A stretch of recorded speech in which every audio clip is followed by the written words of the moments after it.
ffenna tuli balokole. Amiina, tetusosola bwe banga bintu bya kufuna ssente. Tuteekwa okubanga ffenna tukolaganira wamu okulaba nga tukulaakulanya eggwanga lyaffe Uganda. Amiina. Nsanyuse okulaba ekibiina ekifaanana bwe kiti olunaku olusooka, era nzikiriza nti bwe tuneeyongera mu maaso wano tujja kuba tetujjaawo. Gwe omukisa gw'amaanyi kubanga abayiga buli lunaku baba beeyongerako. Era nsanyuse era tutegeezeddwa nti tulina abagenyi abava ku miriraano Kenya. Yeah, we have people that are following us in Kenya right now. Ekyo mukisa munene nnyo okulaba nga tufuna abantu abasobodde okulaba omugaso gwa business conversion zino zitugenda mu maaso nazo. Era tusaba nti tweyongerenga bulijjo okubanga tujjumbira emisomo gino kubanga gitukasuka ogenda kye bayita medium economy, kye bayita omuntu okubanga ova mu bwavu ogenda okukulaakulana obulamu waffe obwa bulijjo. Nsaba n'obwegendereza muwulirize ebigambo bino kubanga bwe tubanga tuzze wano muteekwa okumanya mateeka ki oba nkola ki egy'okutumizaawo n'ennaku ennya. Ekisooka tubaaniriza Victoria Christian Center mu Ndeeba, kyaki eno eyaniriza abagenyi era muli bagenyi baffe, tubaagala nnyo. Njagala bammemba ba kyaki eno mwe muwanikeko ku mikono tubalabe muli bammemba. Bwe kiba bwe ekyo tukubireko abagenyi baffe mu ngalo abasobodde okuwuliriza okuyitibwa kwabwe okujja wano. Okusooka ndeeba nga bwe mulaba era nga bweri bize mugitemoze n'amaaso gammwe, tujja kubanga tugendera ku timetable nga bwetambula. Bameka ku mmwe abafunye omukisa okulaba nga muyina emmanga engeri gye batugenda okukolamu emirimu gye wiiki eno yonna. Bwe muba temugiyina wagiyina bwebanga tugiyina tujja kusaba wali ku mmeeza wali pulogulamu eno tugitunda butunzi mutwalo mulamba baŋŋambi kikuyambeko okulaba nga ofolowinga biki ebigenda kugenda mu maaso. Kati ffe bwe tubanga tusoma wano nga naawe wali otinkinga kikugasa nnyo. Ne wano oba ozzeeyo eka ojja kugamba gundi yasomesa kino olunaku bwe luti kusaa bwe ziti mumpe likodi ze kyangwire naawe okwanguyira okutwala obuvunaanyizibwa mu maaso.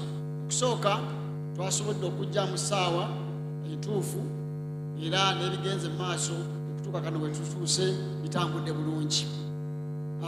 Bwe tubanga tugenda kubanga naffe essaawa eziwera essaawa 4 n'ekitundu tuzimaze oziyitamu testimony ezimuziwulidde, tugenda kulaba nga twaniriza agenda okwogera omwogezi asooka. Ku ssaawa 6 ng'amaze okwogera tujja kubanga tubuuza ebibuuzo mu ebyo byatusomesezza.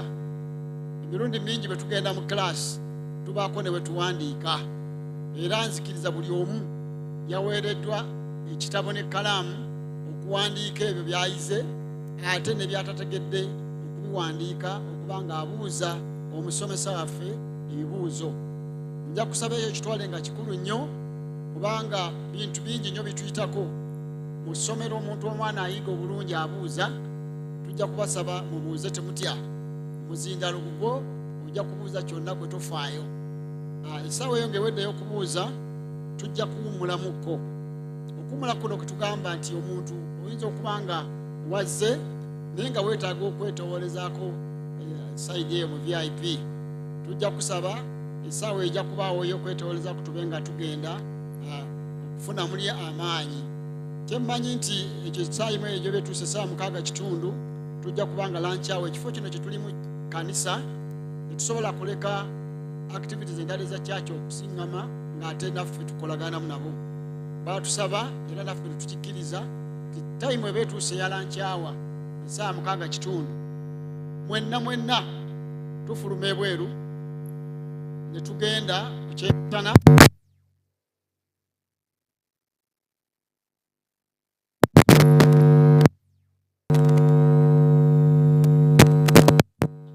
osobola okulambula emidaala then olyoka olaba nti ofiitinga mu timetable yaffe nga bwetambula.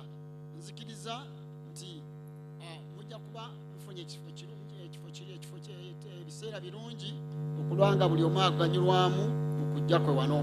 Lancange ewedde ekyemisana nga kiwedde, olunaku tujja kuba tulukomekereza. Naye mbasaba ng'oli delegate nga wazze ddala ng'ogenda kusula obanga toli resident, abaresidenti bagenda okusula. Abaresidents basula wano, tuba ffenna tukuŋŋaana wamu. Tujja kuba tukuŋŋaanira wali we tubeera mu kifo kya banka wali mu kibangiriza ekyo, tulabe engeri gye tuyinza okubasuzaamu obanga oli resident. Naye obanga toli resident ng'oli delegate ng'ova kumpi wano, awo tuba tumaliriza essaawa 10:30 convention eba ewedde.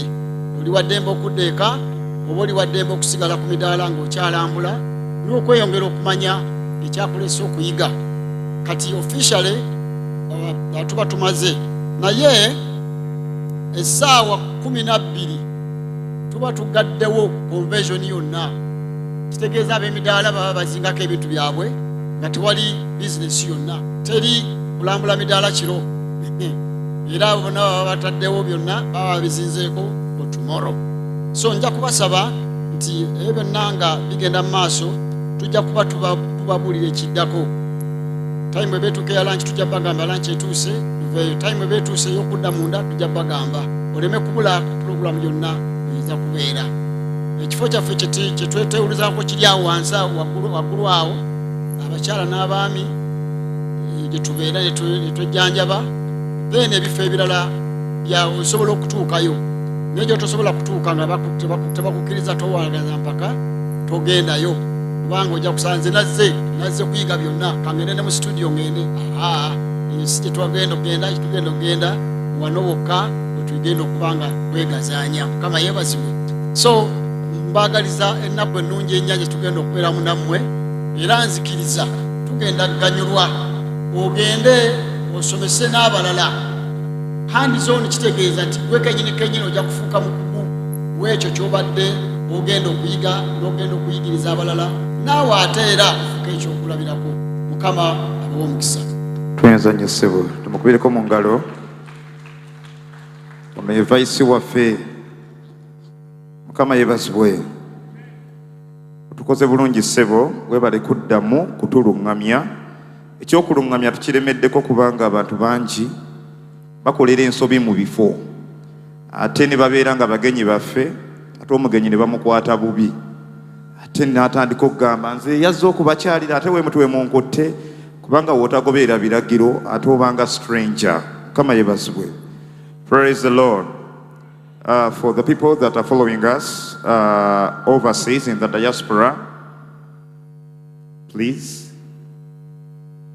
Yes, for all the people that are following us in the diaspora, we've been giving a recap still to guide on how we are going to move for the day and for the entire sessions that we are going to be here for the 4 days.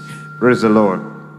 Now, ndowooza njagala okumanya nga omusomesa waffe atuuse, obudde bwe tuleme kubuyingiramu. Mpozi gwe oba olina nga tewazze buzingo gamba nti nazze naye nnyina expectation, kino kyenjagala okufunamu, kubanga kinyuma nnyo ne tumanya gwe kyoyagala okufunamu ne tusomeseza mu ekyo gwe kyakuleese. Ne tutasomesa busomesa, oyinza okuba nga obadde n'olusuku lw'amatooke nga lukula bulungi naye nga gweoyagala kumanya bya ssente, bifunamu ntya ssente. Kyekiri kye twayogeddeko. If you have an expectation, please, you can come and whisper to me. I'll give you a chance. I'll give you an opportunity. Okay. Those omugenyi waffe wali yatuuse dda, tujja funa obudde obumwaniriza ate ajje mu kifo kino. Mwebale kujja. Eno ye 8th Farmers Business Convention. Zibadde zibeerawo, twakola esooka ey'okubiri, kati eno ya 8. Ekisinza okuzanyusa mu Farmers Convention eno nti abantu abasinga bapya. Kitegeeza aba publicity yaffe abaatulangidde ate baakoze bulungi, kubanga kiyinzika okuba nga luli tebajja wammwe n'otamanya na kumanya nti bulijjo kino weekiri, naye kino kibeerawo buli mwaka, amakulu gaakyo n'omwaka ogujja era tujja kubeerawo wano. Ekyo si kirungi? Ekyo si kirungi? abakifunamu bo bategeera kyenjogera nti n'omwaka ogujja ate amagezi buli lunaku gabeera mapya ge tuyize leero ate n'enkya wagenda kubeerawo ate aleeta ebipya ebisinga ku bye wayiga omwaka guli kwegamba amagezi gakweyubula ogeetaaga buli kadde buli kiseera kati ntwala omukisa guno okulanga nti n'omwaka ogujja era tujja kubeerawo wano tulanze aba VIP oba abaagala okukola namba 2 ne namba 1 awo weewato nga wakafuluma ojja kulabawo abaagala okufuna ekyokulya wazze enjala ekuluma tewafunye breakfast ate tuyinza obutalinda lunch mangu wali waggulu waliwo canteens waliwo juice waliwo emigaati waliwo keeki buli ekiriika kakasa ng'oyambuka wali waggulu ewasembereyo ddala ng'oyingira ku mulyango ate ojja kuba ofuna ekyokulya okubeerawo obulungi njogera bino byonna nga tweteekateekera omugenyi waffe agenda okusookawo ate okutubangula singa yatuuse dda tubadde tukola ebintu bibiri ng'ateekateeka omudaala gwe ekyokubiri ng'ate tulindako abalala tuleme kufiirwa mukisa oleme gamba nti eyasooka najja yamaze dda so kyekibadde ekigendererwa kyaffe naye olw'okubanga kati atuuse obudde bwe agenda bukozesa bulungi ddala nga ffenna weetuli nga tumuwuliriza ssebo obwedda twagala kuwulirako naawe.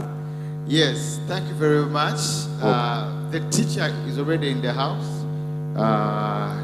She's going to take us through piggery. So I hope you're ready with your books. I think the team there are quite many. Maybe they will be interpreting. You're most welcome, our teacher.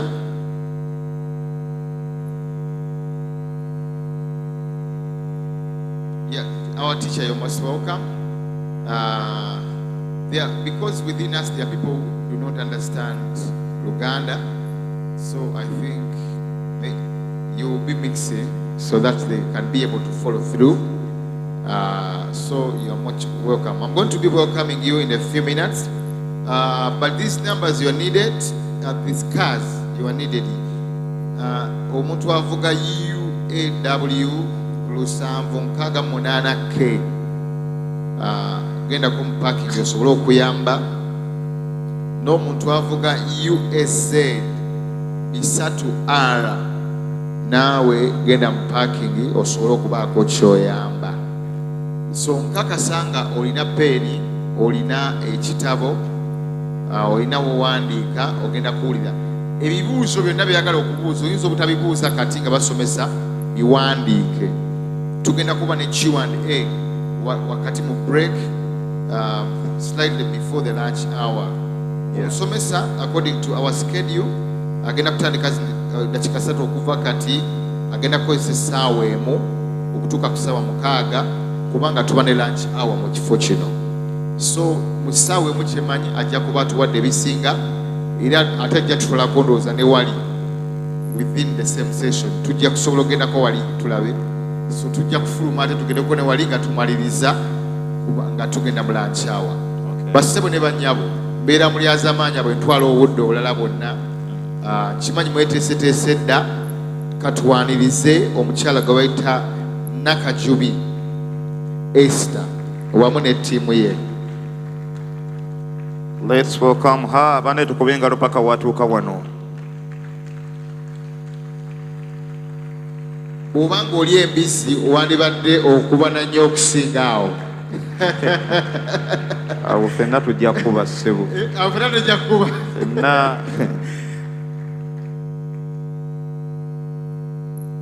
So kakasanga weeteeseteese ne peeni yo n'ekitabo kyo.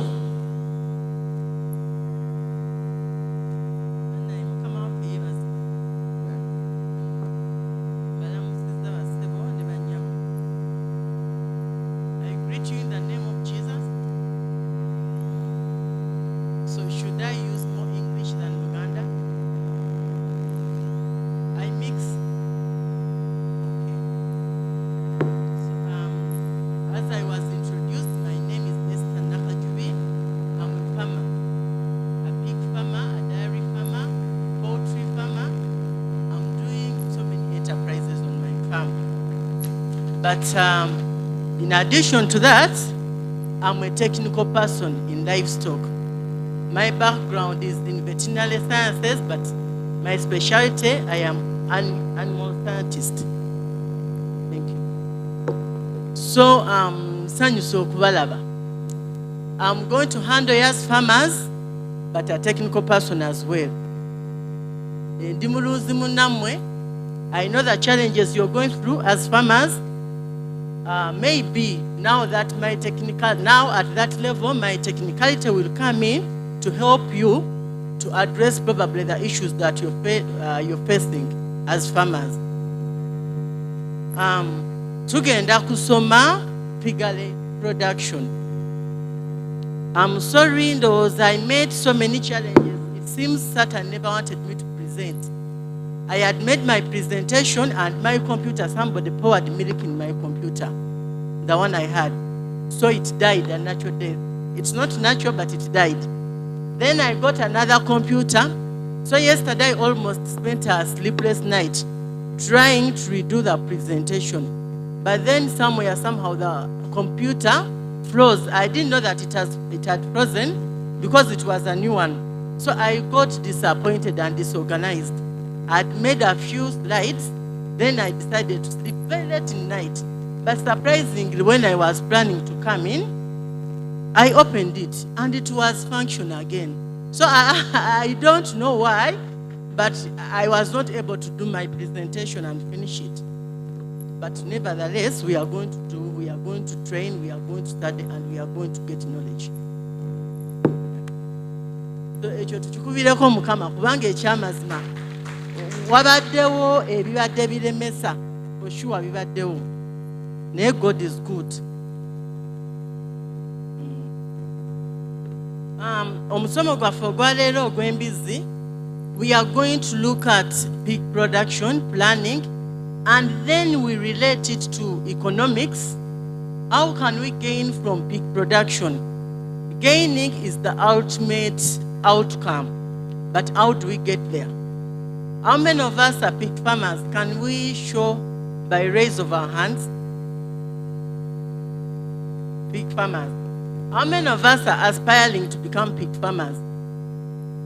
Because that one is an enterprise that you people never joke with. You can get money. You can get money from Piglet. So please, encouraging you.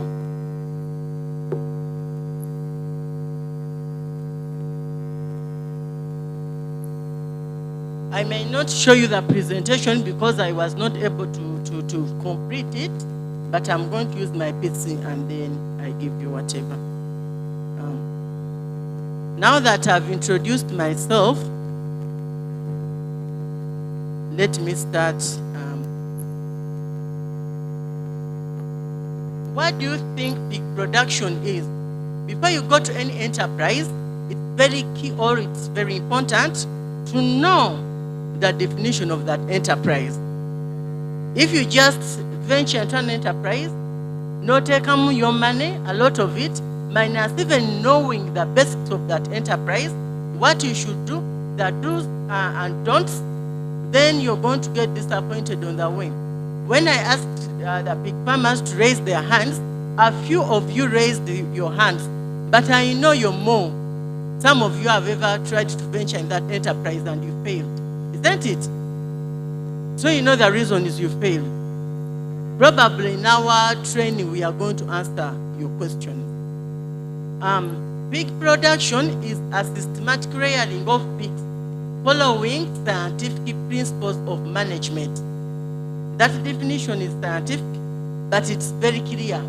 The keywords there are scientific principles of management. Probably you went into that venture minus looking at those management aspects. Now they are the ones we want to look at and go into detail to know what are these principles, how do we deal with them, how do we get money by making sure that we look at these aspects. Chirikiria, chirabika mkozesa luzungu lungi more than Luganda.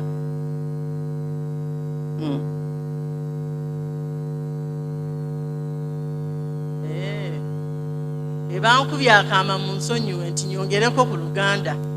kendeeza oluzungu. Kaakati principles ezo tutunuulira eziri scientific, mulimu housing, okuzimba ebiyumba, mulimu bricks, mulimu nutrition, ebyendiisa, mulimu ne ebyobulamu.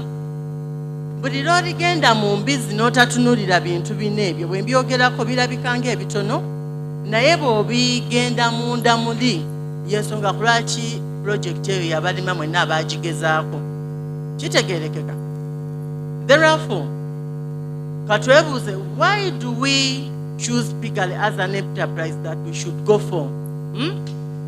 The reason oba ensonga lwaki we choose Piglet, olw'ensonga nti mu ggwanga lyaffe as Uganda, mukimanyi nti Uganda baaturankingaho nga namba kimu kulya embizi. Ani yakimanyako? Akasolo ako akasolo k'eggwanga twali namba kimu kalya. Ani ajjukira? Mu Afirika yonna yonna twafuna ekifo. In fact waliwo lwe bagamba nti ffe twali tusinga n'okulya. Kati ne baddako ne batuteeka ku namba 2 mu kulya. Kati ate ne mu nsi yonna nga tulina ekifo ekyawaggulu ennyo mu kulya akasolo ako, which means ne mu kalunda tulina oteekamu amaanyi. Naye wadde ate tukalya nnyo, ennunda yaffe ekyali wansi nnyo, tetunnafunamu ng'abalunzi. Kitegereka. N'olwekyo twatunuulidde nti waliwo food security mu ggwanga, waliwo ne nutritional security. We twogera ku nutritional security tutegeeza nti sometimes if you go to villages oba wogenda mu byalo, the common source of meat, ente bagisala ku Christmas na Easter, isn't it? Naye nnyama ki gye basala buli lunaku? Wangi? Kamunaabagooca, bakalina amannya mangi. Basala kamunaabagooca. Kati kamunaabagooca ako, ate abakalunda we are very few. I was disappointed. Just a few people raised their hands. Nze nkalunda ate nkafunyeemu. Nnyo toyinza kukkiriza. For example, I would like to tell you, before shortly about 3 weeks ago, children were coming back from school, and I was like, the conditions are really so bad. How are we getting school fees and other things to be done? All of a sudden, mubanga tundayo embizi zaabwe kati bawadde 12 kitundu.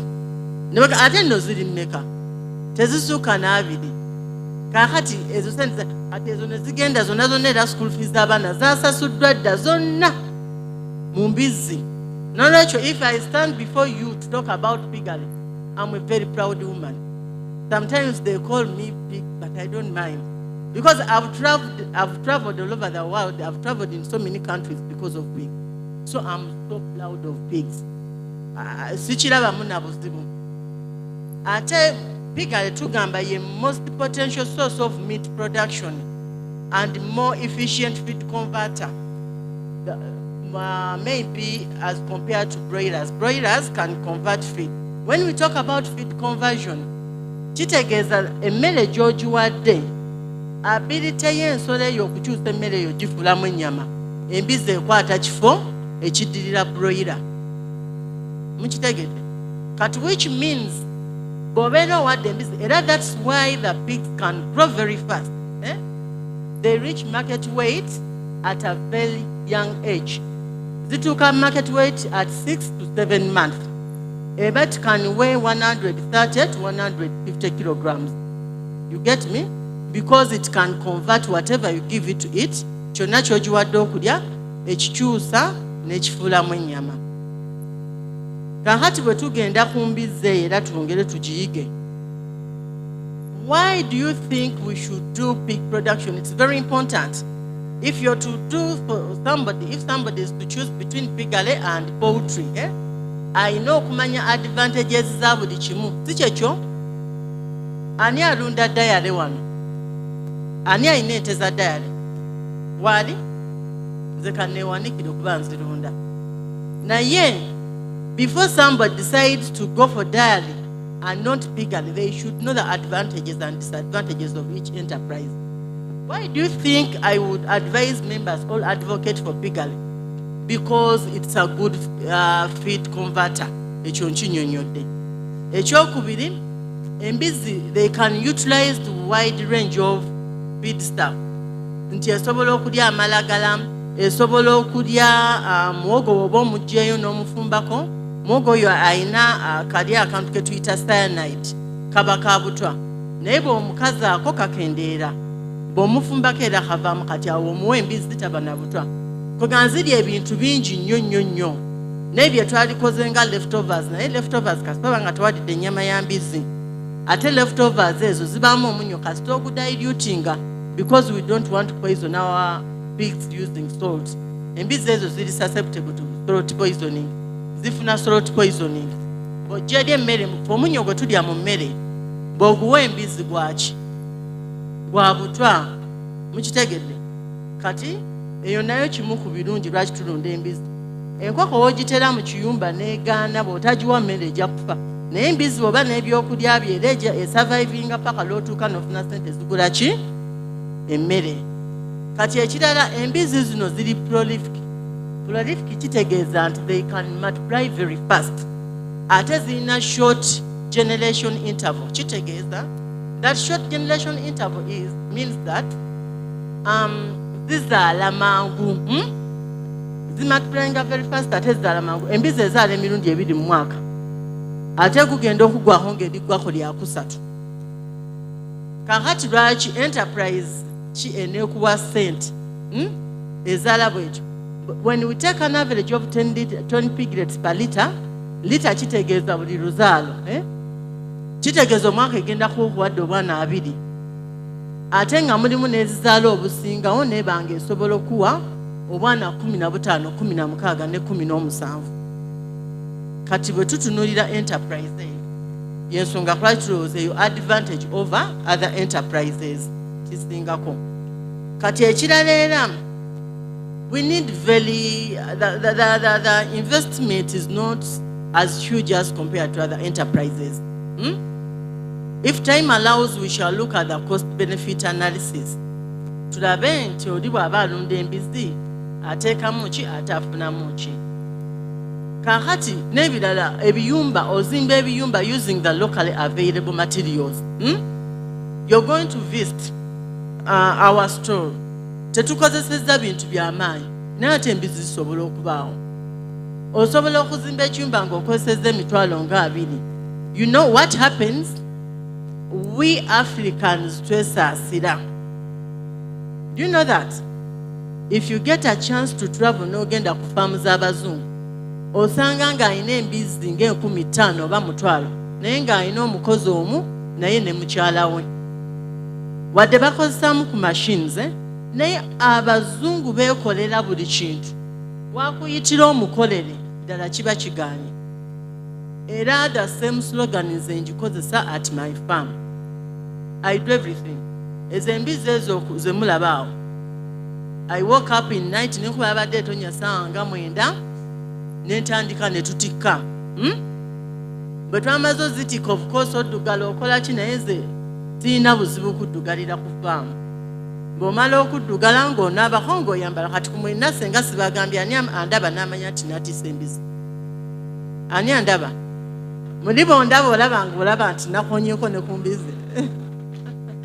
No, Rachel, so we are trying to encourage you, do most of the work yourselves. Bw'otuuka okuzimba ekiyumba, if you get the materials, do most work by yourself. Buli omu asobola nze am a woman, but I can do it. What about other women?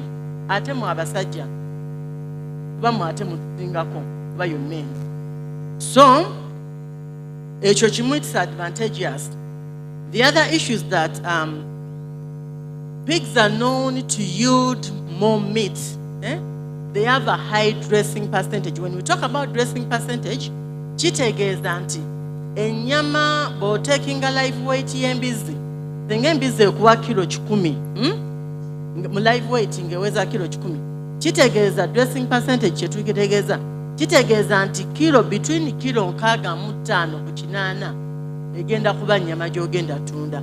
Ogenda fiirwako mu musaayi, mu budi obivaako, ogenda fiirwako kilo 2 zokka. No, Rachel, this is very important. But middlemen, they exploit you. zembalabye. They come to farms and then they tell you, somebody looks at a pig which could be weighing 300 kilograms. Nagambe yembize stowa kilo chinana. Now, for them, they are very good at calculating the dressing percentage. By the time he tells you that kilo chinana, yaba mazeno kubalanti agenda funamu nga mazeno jibale nga agambe negenda kukolera obukadde bubiri kitundu ku busatu naye nga ayagala kuwa emitwalo ameka atano. So then we need to train you, to empower you to be able to estimate the weights of your pigs, to estimate, and if you can estimate the live weight, then you will be in position to know what is the dressing percentage of this pig. Mukitegedde?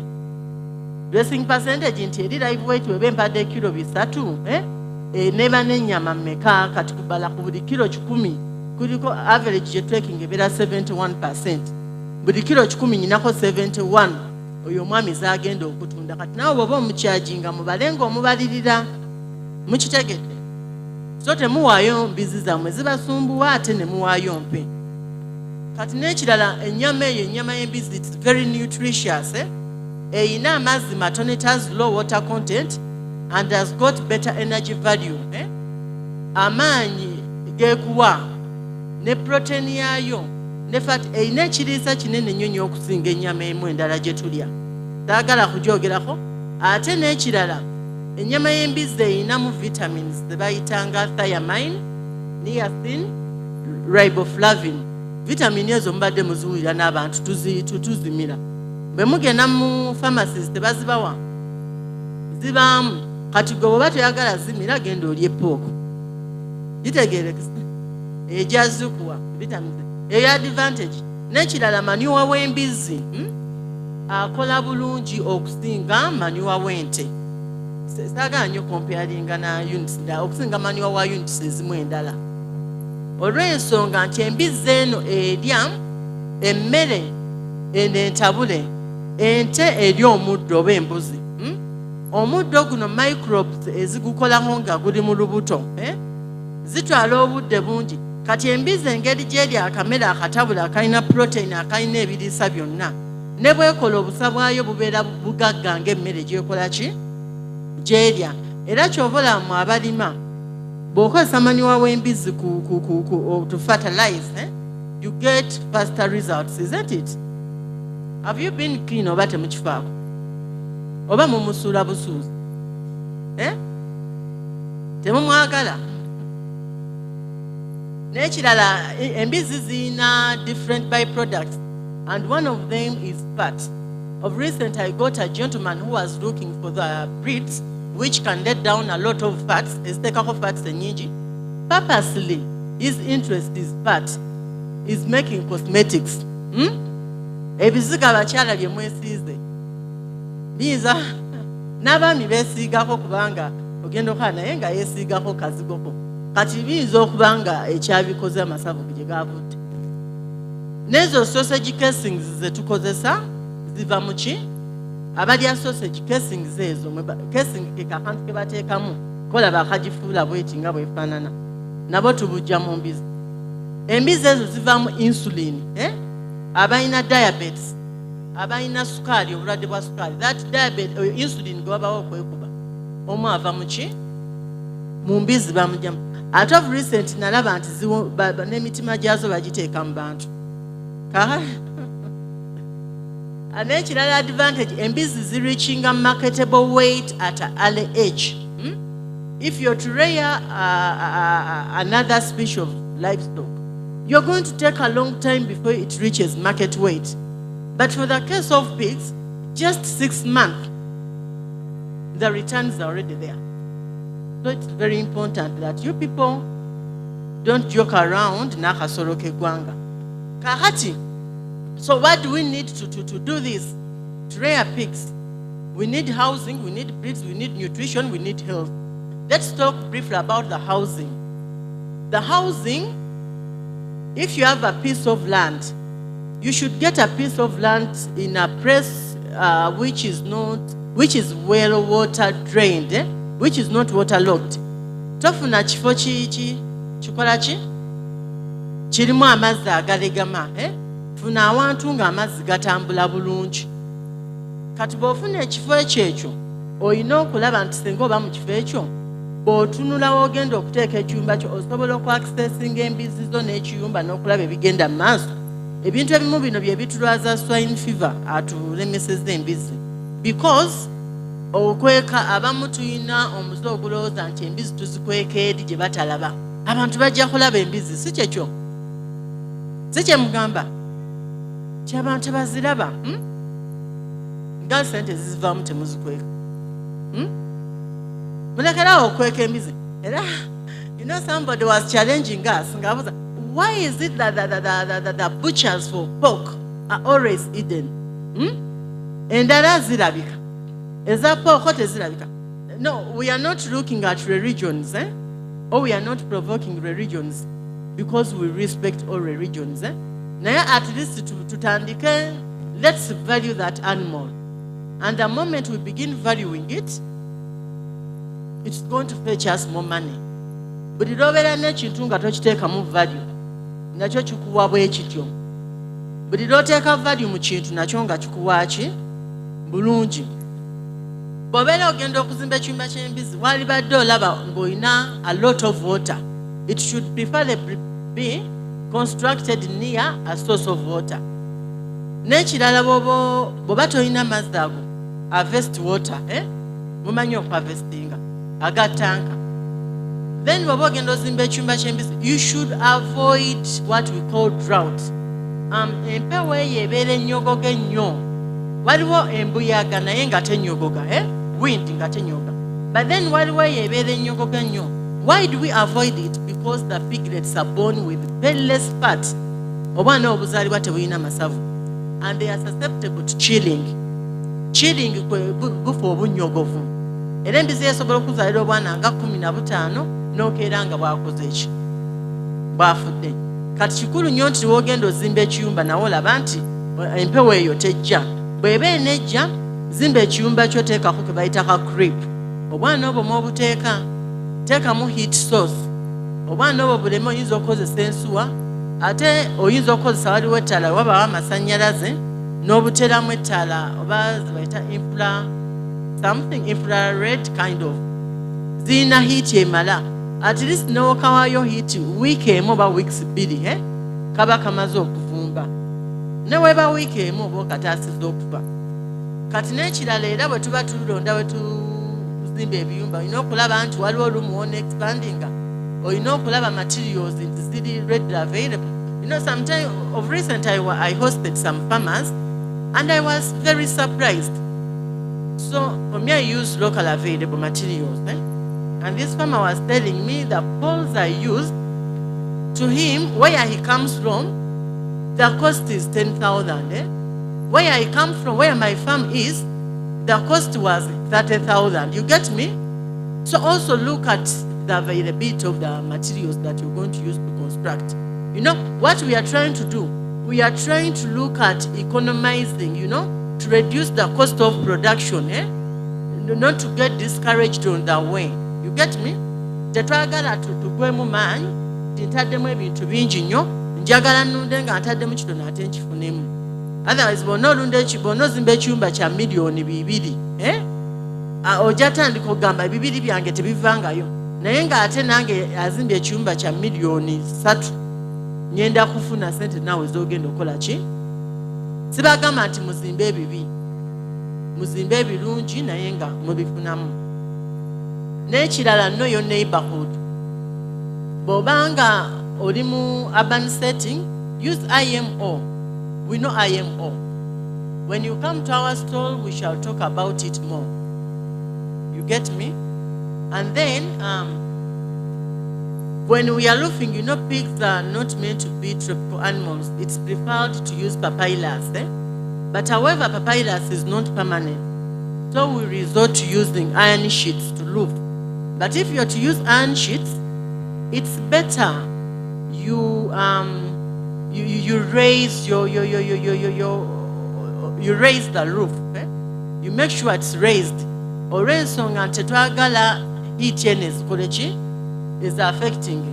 They are susceptible. Mumanyi embizi zifa omusana abazirundako. Walimu emabegawo nafiirwako embizi yali mu kilo nga 3. 3, kati oli agikomyawo era twali tuva ku sho ng'eno ne bagireka omusana ng'ate yafunye ekizibu kagere kati neefa omusana ne gugitawo there and then. So twewala nnyo omusana, and they are very susceptible to heat stress. Guyinza n'ozigaana okuwaka n'okuzaala n'ogamba nze embizi zange teziwaka neiba ndoga abamu abalowooleza mu byeddogo ebyo n'ogamba abantu bakuno balina empalana n'otandika n'obutababuuza bw'oba ovuga emmotoka n'obakuba enfuufu naye nga it's your management. You try to seek advice, you try to do the right thing, ojja kulaba nga you live well with your neighbors. We provide also what we call a waro. A waro, we kabanga embizi akanabiro k'embizi kali about 20 centimeters deep. So these pigs go in during the hot weather and they cool themselves. Have you seen pigs trying to cool themselves in mud? Mubisoto. Ekati omulanga zigenda mubisoto lwaki temuzikolera ekirungi? Ate jjukira embizi n'ekigodo tukirya, isn't it? Ate lwaki muzikiriza zigenda mubisoto nga n'ekigodo mugenda kirya? Tuzikolera akantu ke bayita kawaro zibe nga zinaaba. Kakati when we are constructing ekyumba ky'embizi tutunuulira feeding, dunging and resting area. Pigs are the most clean animals. Do you agree with me? How many of you agree with me? They are the cleanest animals. A pig never, if you ever see your pig, nga weerire ekolawo obusa kitegeeza go wazimba obubi ekiyumba. If you ever see your pig nga weeyebaka ekolawo obusa kitegeeza wazimba bubi tewakola kituufu. Naye bw'ogizimba n'oteeka into consideration resting area, dunging area ne feeding area, embizi eyo byonna ebikola. Weeriira egenda weekola obusa ate ne weeyebaka ebimanyiiwo. N'olwekyo olw'obudde ebimu bino tetusobola soma nnyo mu detail naye tusoma. Kati if you give your pig good housing, it lowers kye tuyita enfa y'obwana. Mujjukira nabagambye nti drought yatta obwana. Good housing mubaamu akayumba k'obwana ke bayita ka creep. Embizi eno ekituteesawo ka creep ako. Maama mu mbizi tebalekera, ffe bamaama olekera abaana bo naye embizi tezirekera. Mulina embizi gye mwali mulabye n'ogiwa n'egamba bano baana bange mbalekere. Mwali muzirabyeko? Kati because for them they are animals and they don't live for the piglets. Kati ffe abazisinga okutegeera abazirunda, we make a provision to make sure that these piglets can feed. The piglets begin eating at day 7 when they are 7 days old. And when we give them the feed when they are 7 days old, tuzikolera akamera akali special, a special feed. It's called creep feed. Akamere ekyamagere kiri mu kamera ako kiri nti ko kalina protein nyingi ko okusinga eri mu ya maama. Kati buli lw'okakola akayumba ako n'oteekayo emmere yaako kaba n'akaji katono nnyo nga kenkananga wano kumpi. Kati bw'oteekayo emmere obubizi buyingira, maama tajaayo. Kati bw'oteekayo emmere kitegeeza wabeera open buli ddakiika buyingira ne bulya ne bukkuta. Kati stress gwe bwalitadde ku maama mu kuyonka akendeera. So maama oyo taluzinga body condition, taluzinga weight. Kati buli maama lw'ataluzinga weight kitegeeza agenda kudda ku musalo mangu osobole embizi y'okuzaalira emirundi 2 mu mwaka gugweko ng'erigwa ku lyakumeka. Mutegedde bwe tukikola n'ekuzaalira olina okureducinga pressure ateekebwa ku maama. Kati bwe bugenda buli dakiika buba buli eri emmere kitegeeza bukutaano mu kuyonka maama bujja mu kuzannya buzanyi. Maama taluzinga weight. Kati maama oyo olunaku lw'omuggyeko obwana between 5 to 7 days akomawo ku musalo n'omuwa ennume. Era bw'oba olina ekiyumba eky'ennume tutera olumu kiteekamu obutuli. Bamaama abo be tuggyeko abaana ne tubasembeza wali bakomyuniketi nga beenyumiza, balina obuboozi bwabwe bwe banyumya. Kati bwe banyumya nga maama ono agamba ng'awulira ne pheromones ziri, she comes back into it ng'addamu akuzaalira. Kati ezamu ezimu zizaala omulundi gumu muki? Because you don't do the right thing. Is it clear? Naye ng'obuzibu oluusi buvudde ku biyumba abizimba otya? Kitegeerekese. Kakati ekiyumba ekya 2 meters by 2.5 kisobola okuaccommodatinga maama n'abaana be. 2 meters by 2.5. Bwe kyaccommodatinga maama, ekiyumba ekyo kibeerako ne parting eri roofed. One part is not roofed. Naye still bw'obanga kyonna kyonna okizimbye tekiri roofed, nga kyonna kyonna kiri roofed, sorry, meters 3 by 3 meters zisobola okumala maama n'abaana. Naye ate era ekyewuunyisa the 3 by 3 meters zisobola era okugendamu ennume ng'egenda kulinnyiriramu enkazi. You know, in pigs they are very funny. Once you get a male and take it to the female, enkazi tesobola kukkiriza nga its own territory. Tekkiriza nnume egigaana. Mukimanyi ekyo? Whether pigs zina very peculiar characters. It refuses the male once the male comes to her own territory. Abakazi ako tukawulidde. Kaakati bw'ova ne ku ekyo zirina era bu peculiar characters. Ennume eyo bw'oba ng'ogitandisa okulinyira kino kankibagambe tuyinza obutafuna budde, n'ogeza n'ogitandisa ku nkazi egisinga obunene, it refuses to mount. And it refuses to mount the rest of its life. Teddamu kulinnyira obulamu bwayo. Kasitegezaako okugirinnyira ne bigaana, ekiteeka mu bwongo nti ebintu bizibu ng'ebivaako. N'olwekyo management eyinza okwonoonera. Kati n'omulaba olingirayo mba nti nze nennume omukazi yanguza ekirume kimi, naye nga kyeyakola kyekikyamu. Ate era bw'eba etandika okulinnyira, ogiwa enkazi ntono, ogitandisa n'enkazi emu, ogenda ozongerako mukola nga bwekola ki? Bwekula.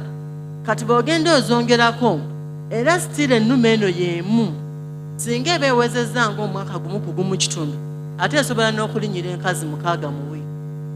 Naye tofuna results nnungi. Mukitegeera? Kati bw'otafuna results nnungi kuba erinnyidde enkazi nyingi, kitegeeza tejja kuzaalira bwana bumala. Mulaba ensonga lwaki ekuwa obwana 3? Breed nnungi naye n'ofuna obwana 3. Kati ofuna results ennungi singa ogiwa enkazi nga 3 mu wiiki nga tezisusta. Ate era ennume eno kanzoogera kuba tuyinza obutafuna budde. Zirina peculiar characters nti singa obeera n'ennume n'ogyanda usinga, n'otwala bw'ogi overusing oba n'ogikuwa enkazi nnyingi nnyo ne zigiyitirirako, kitta libido. Libido bwe bwagazi bw'okuba n'enkazi. Era kitta libido ate ne ki affectinga ne sperm count yaayo. Kati ne kivaamu ng'ojafuna obubizi butono. Jjukira embizi zino mu Luzungu we say pigs are multiple ovulators. Zishedinga amagi mangi. Kati naye amagi gonna geshedinga tegawaka. Okitegeera? Kati sto ennume eno bw'ebanga si nnungi nnyo okuba nti amazzi gaayo gajja tuuka ku magi ago gereese, tusobole okuggyamu obwana bungi, ojja kuvaayo ng'embizi ekuwa obwana 3, 4, 2, ng'ate nze yange olulyo lwe lumu nempa obwana 14, 15, n'ogamba nti oli gundi mulogo. N'ebintu by'obulogo ebyo nze sibikiririzaamu. Naturally ng'omuntu sibikiririzaamu kuba nzikiriza mu Katonda. Naye ate era still bikumidde nnyo abantu mu bwavu. Instead of doing the right thing, instead of seeking advice, obongo mentality eddukira mu ki? Mu bulogo. Kyoyo mukazi waawo omulogo. Oli olabye ku mbizi ze aziwa big pig. Ziteziyamba ku big pig. Aziwambwe amakerenda. Balina amakerenda ge baba, which is very wrong. Zino empeke zaffe tuyina okumireza obulwadde ate ne baziwa embizi. It's not right. Kati gwe ebyo bivaamu mu management yo yeekulowoozesa obukyamu. Kitegeerekeza. Ate era ennume eyo bw'oba ogiyina n'obanga taking about 2 weeks nga togiwadde enkazi, it affects its fertility ne sperm count. So in our training, we will look at other options.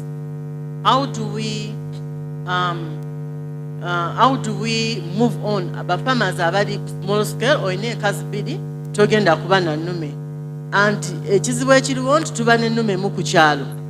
Buli omu n'aleeta enkazi ye to that boa.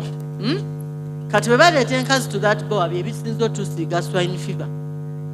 Nzikiriziganya nammwe. Enkazi ennume emu ku kyalo buli omu gy'atwala nga swine fever atukuba nga ekyalo kyonna. Kyova olaba nti buli swine fever lw'abakuba ekyalo kyonna kiggwawo. Naye omuntu alina principles ne biosecurity ng'atunulira embizi za neighbor ziri awo ku that pole zifa zezanga ne zisurviving because I follow the right principles of management. Is it clear? N'olwekyo ebyo tubyeggyeko. Kati mbadde mbagamba ekyumba ekya 3 by 3 meters kisobola okuteekebwamu obwana 12 nga buli wind bojje ku mabeere. Still the same size of the pen. Osobola oteekamu envubuka 8 eya 3 by 3 meters. And still the same size of pen. Osobola oteekamu enkazi ezojje ku mabeere 3 females. Kati ndowooza olaba obala ebiyumba byo ng'oyagala okutandika. Sira era mu kiyumba ekyo nga nabagambye musobola okubaamu ennume emu. Lwakuba nagadde mbannyonnyole ku nnume eyo nga tetunnagenda. Ate era ennume ezo bw'eba zirinnyira ebiseera ebisinga tuziriwadinga. We look at the body condition. First of all, mu pigs, the mounting process takes a lot of time, over 20 minutes. And embizi ezo, they are not tropical animals. They are temperate animals. Zaidi eri munsi wali obunyogovu. Wano twazireeta ba missionaries bazireeta ne tuzirunda kati twazilocalize nga tulina ne local pigs zaffe. Naye so if you're to keep them here ogikozesa era bw'otunira ratio of males to females. Wano ewaffe mu tropics it's 1 male to 15 to 20 females. Okitegeera. Naye ate eri mu tropics it can even go up to 30 females. I mean mu temperate climate. Olw'okuba zirina ekigodo kinene teziruzinga bulungi ki? Teziruzinga bugumu eryo bulungi. Kaakati bwe obanga ogiwadde emirimu egyo egy'amaanyi ng'okulinnyira, you're supposed to reward it. You know, it's using a lot of energy. You're supposed to provide a conducive environment w'erinnyirira. Ate era bw'emala okulinnyira ogiwa ekirabo. I call it ekirabo. Togenda mu supermarket. Ogenda n'otola ku kamere. Togiwa bulaani. Gwe senga oli akuwa ekirabo kya muwogo. How would you feel? Oyo n'agamba naye bannaye onkoledde nnyo omuwogo guuguno. How would you feel if somebody gives you cassava as a present? So when we are giving them presents, we get a complete feed. Ate era farmers mbadvisinga nnyo okuwanga ensolo zaffe complete feed. Complete feed y'emmere erimu nutrients zonna. Mukitegedde? Ne bwera mu mbeera enzibu nga kati emmere ebadde ya bbeeyi ti bw'eba obadde ogiwa kilo 2 n'osalawo 100 singa I give it 1 kilogram, but at least that 1 kilogram it should be a complete feed. And you give it the other supplements, amalagala n'ebirala. You know, why do we advise farmers not to compromise nutrition for profit? Because if you compromise nutrition, no gamba nti kati emmere ya bbeeyi nnyo, no gamba mbadde njiwa emmere n'entabule, kati kanjiwa amalagala ago n'ebirala ebyo bye tuziwa tebirina nutrients zonna ze byetaaga. Embizi ejja kulya ekkute, okiwulira, naye tegenda kuwa kyolina funa, kubanga yo kuwa ejja sooka kujjako bye yeetaaga mu mubiri gwayo okukozesa body maintenance. The rest kyekuzaaliramu obwana, that's going to be reflected in obwana bwekuwa egenda kuwa obwana 3. Olowooza wakekereza nnyo n'ogijjako emmere n'ekuwa obwana 3. Nze n'enjiwa emmere yange gye njagala n'empa obwana 13. Kufe nani akekereza? Kufe nani ategeera kyakola? Kati ekyo tukiyize. Tukireka kinyiga kikati emmere badde waggulu. Naye bw'osigala ng'okola, nze mbagambye school fees zaavuddewa, ate sibalimba mbabuulira amazima aye n'emabega era waliwo baali batwala ngera nazo za bukadde bungi olw'okubanga okiteekamu sigamba nti nze nkola mu banka sikola mu banka siga nange mbawo nga n'omutwalo tugulaba naye nga zirina okulya ate zirya ekituufu kitegeerekese. Kati tugende ekyokubiri nga tuggyeko ebiyumba tutunulire breed. I want to assure you members, even if I gave you the best breed and your housing is poor and your nutrition is poor and the health is poor, you will never get result out of that breed. The breed might have a potential to give you over 20 piglets, but if the other management aspects are not put into consideration, you can never get result out of that pig. Kati n'olwekyo ebyo byonna tugenda mu economics kubanga abasinga bwe tujja okusomesa ku mbizzi abasinga ajja n'abagamba ziwa emmere ziwa kino ebyo tubisomesezza nnyo naye abantu tetutera basomesa babuulira wa wookolera obuki ensobi. Kati bw'oba ofunye olulyo olulungi actually embizzi ze tulina ezisinga zidescendinga from a European boer zava era mbagambye zava bweru naye ze tulina wano mu Uganda tulina breed ze tulinga okuba nazo tulina gye bayita Yorkshire oba large white, tulina Landrace mugimanyi, tulina Cambra, tulina n'endala gye bayita Duroc omugenda giraba weri wali wabweru, tulina gye tuyita Hampshire ebeera n'ekiba ekyeru wano. Bwe munaaba mugenze ebweru tulina akatabo ketutunda mujja kulaba ne breed zino mweziri sisobola bibalaga wano ate tuzakoze PowerPoint. Naye tulina gye tuyita Hampshire, tulina gye tuyita Saddleback. Kyewuunyisa when I move around in villages I find those breeds but they are mixed up and farmers don't know that those breeds are really exotic breeds and they have got a potential to perform well. So baziriisa nga baliisa local ate nga zirina obusobozi okuba waaki ebirungi. N'olwekyo nze ndowooza mu kusoma kwaffe kuno tugenda kutunuulira nnyo nti embizzi zino bwe ze mbagambye breeds ze tulina buli zimu zirina characteristics zaazo ennungi ezizirimu oba oliawo ze tutunuulira nti zigenda kukola ki kuvaamu ekirungi. Bw'otunulira large white ne Landrace kuba lwaki mbibagamba basinga bajja naga nze njagala large white nze njagala Landrace n'omubuuza lwaki gy'oyagala tinawuliddeko oli nga agamba large white nedda tebamanyi lwaki bagyagala. By show of hands, how many of us want a breed because we know its performance oba its attributes? Tulaga ku mikono bameka kufe tekitwaza kuba tuyiga bameka abagamba njagala olulyo bwe luti kuba lukola bwe luti bameka abagamba nze ndwagala kuba nawulira ne gundi alulunda mweganye abamu babadde sinsi yabawanise kaakati bwe tutulinda large white ne Landrace those ones are very good in reproductive traits. Bwe tugamba reproductive tutulinda traits oba characters ezennungi mu kuzaala zisobola okuwa abaana bangi ate zirina good mothering ability. Mothering ability tugamba singa kuwa obwana 10 netuuka okujjako obwana 10 kitegeeza erina good mothering ability. Singa kuwa obwana 10 nejjako obwana 5 ng'obulala yabutta tugamba terina good mothering ability. In breeding ebyo byonna tubitunuulira kyokola olulyo ng'okitunuulidde kitegeerekese. Naye kati muwulidde ezo sizoogeddeko nti nnungi nnyo ku nnyama tizikuwa kagodo katini zikuwa ennyama kasavu ka nnyama marbled meat sibyogeddeeko bwe njogedde ku Landrace ne large white. Muwulidde mbyogera katugende ku breeds endala nga Duroc, Hampshire ne Petrine. Ezo zina productive traits ennungi, very good productive traits. Bwe tugamba productive traits they have got a capacity. Actually ezo breeds ezo nga wozuwira kati okugeza nga Duroc omuzungu agamba it's prepotent. It has got a capacity to stamp its genetics into the offspring begenda ozaala. Kiringa bagamba nti omusajja oyo ayina obusobozi genetics we alina obusobozi obuleeta genes ze n'aziteeka mu baana.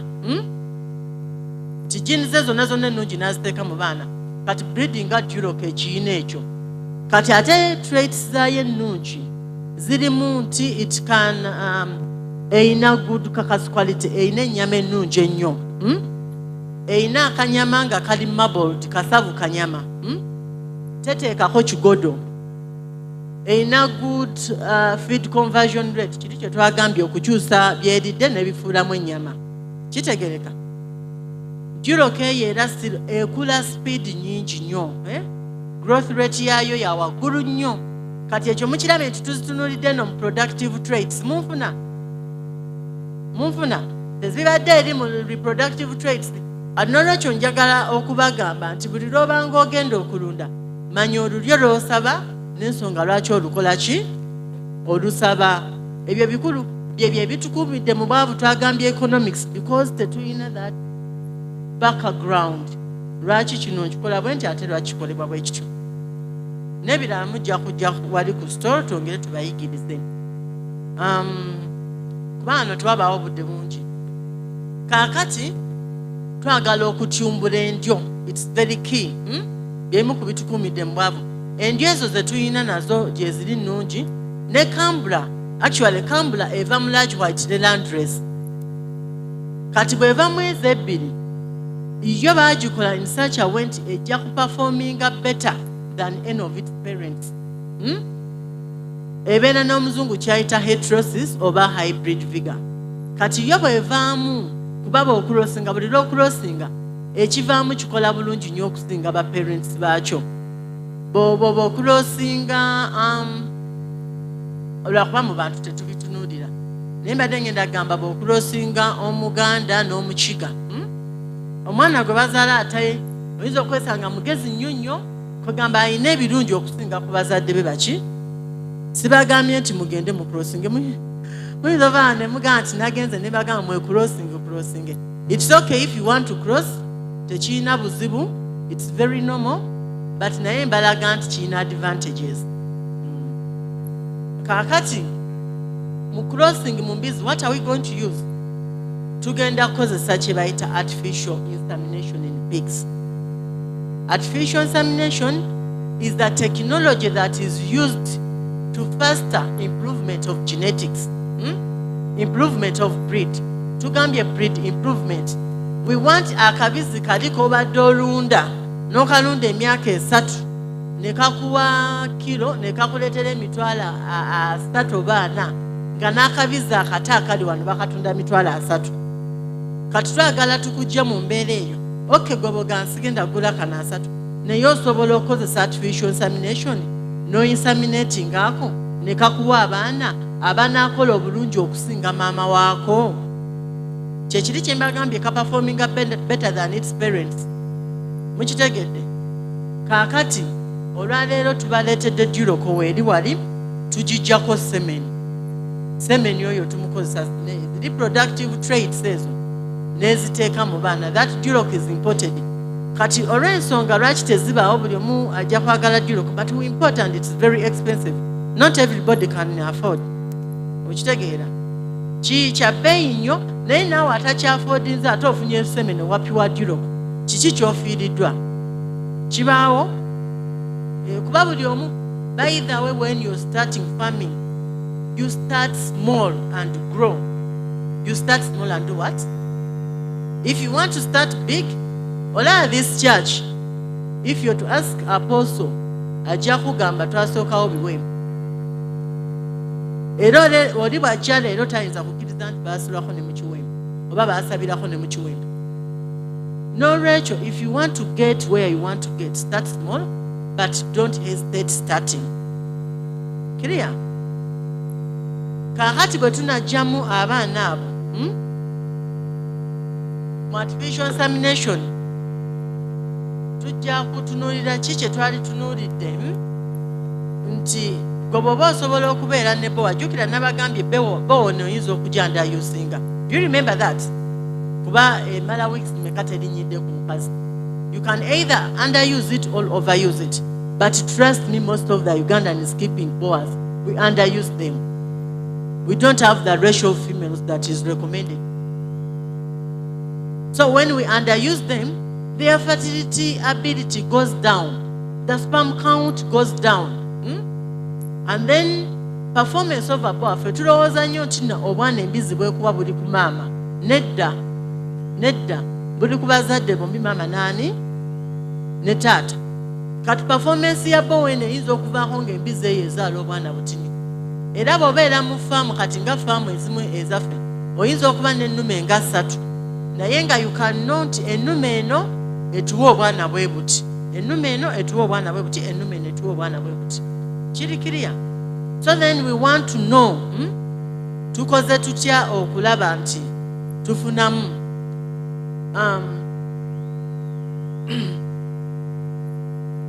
lwaki twagala AI yona ekisooka tugambye ennume tuzandayuzinga, ekirala ennume ezo ziri so aggressive. Do you know that? Nkamba oluusi zimanyi okuluma nga kikuze. N'ekirala waliwo endwadde ezitambuzibwa oba nziyite sexually transmitted diseases mu nsolo. Nga ennume emu mwabatwala enkazi ng'egenda siga egundi zonna enkazi ku kyalo. Kati enkazi ezitandika okuvaamu amawako oba zizaala ebyana nga bifudde babiyita bimamise, zifune mamification oba conception zireme kukalinga.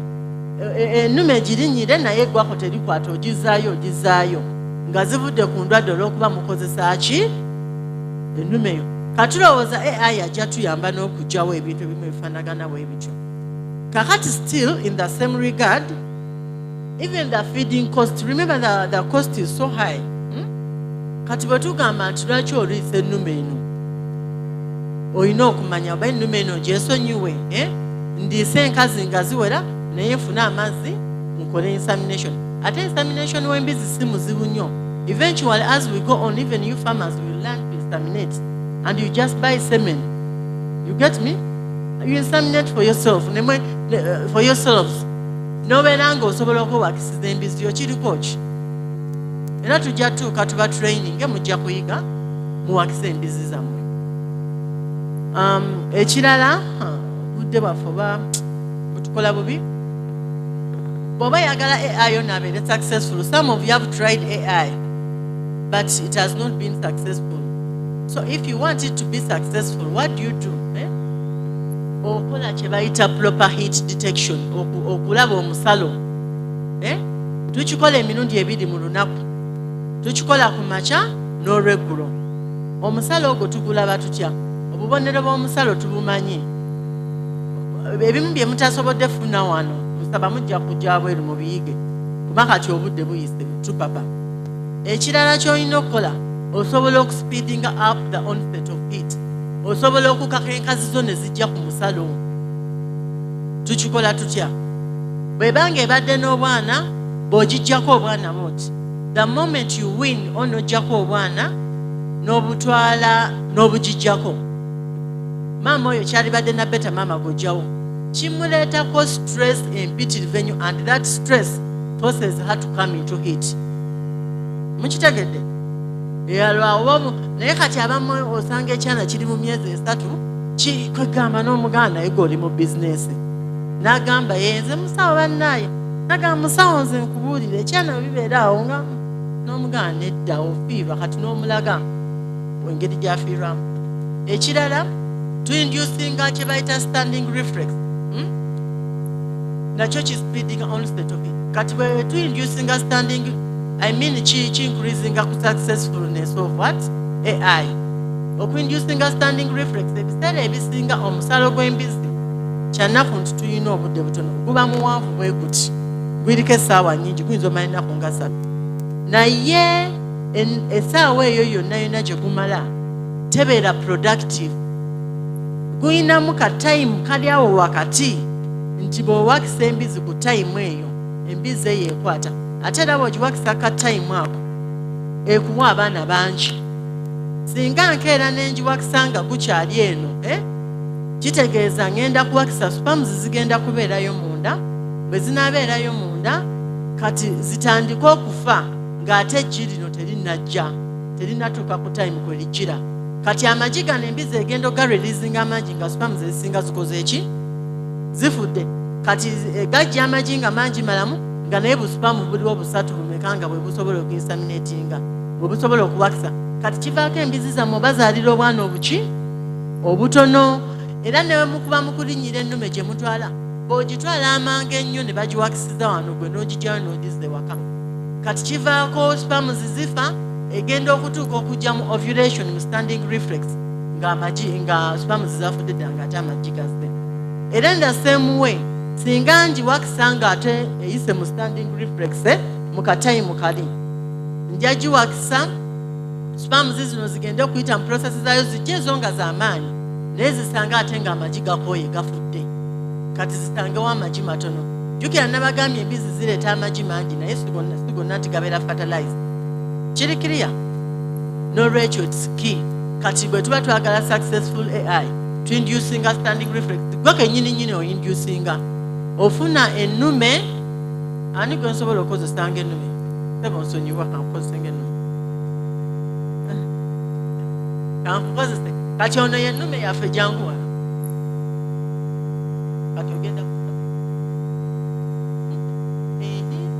atwavayo omugongo kukikwa kati eno nnume yaffe eno ojja no exertinga pressure bo nenyiga njinyiga wano bwenti kati bwenjinyiga kiba bweba eri mu musalo guli ka standing reflex eyimirirawo still teyenyeenya ekkiriza jjukira wali bweba ebadde etandika ebadde erira ennaku zinaazo ebadde edduka ebadde restless naye kati ku time eyo eba eyimirirawo nze nenguinducinga ate oluusi tugituula ne ku mugongo booti bw'ogituulako n'olabanga nekyongera kati bw'oba ogituddeko ogiweeweeta wano okolera ddala ng'ennume byekola ki byekola kati kireetera omusalo guli ne gugira ddala ne guba gw'amaanyi n'ebeera mu standing reflex kati bw'ogiwakisiza ku time eyo embizi yeekuwa obwana bungi era ekyo mbadde mugamba nti AI takola kubanga tetumanyi kyakukola tweyanziza ssewo